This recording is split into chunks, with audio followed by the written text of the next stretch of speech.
क्या आपने कभी सोचा है कि आपके घर में फ्रिज और एसी कैसे काम करते हैं? ठीक है, तो आज हम इसी की बात करेंगे जूल थॉमसन इफेक्ट के अंदर। ठीक है, तो जूल थॉमसन इफेक्ट क्या होता है कि कोई भी गैस का क्या होता है, एडियाबेटिक एक्सपांसन पोरस प्लग से जब होता है तो वो गैस क्या हो जाती है, ठंडी हो जाती है, कूल हो जाती है।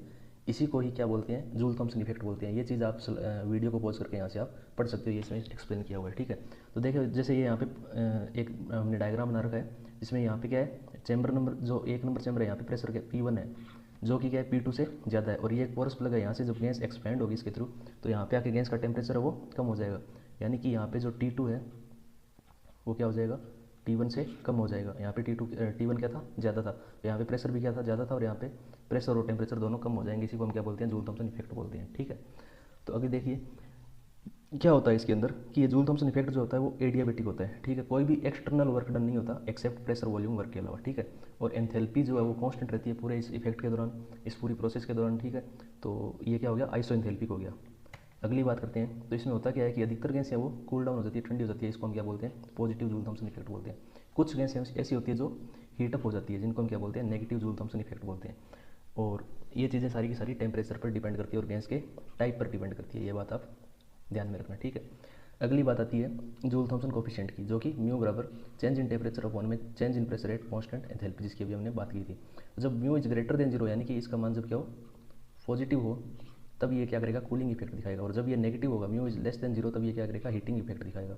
और जब ये म्यू बराबर जीरो हो तो ये, इसको हम इन्वर्जन पॉइंट बोलते हैं। और ये यहाँ पर कोई भी टेम्परेचर चेंज नहीं होगा, और ये है आपकी आइडियल गैस की कंडीशन। और हीटिंग इफेक्ट दिखाता है आपका हीलियम और हाइड्रोजन गैसेज।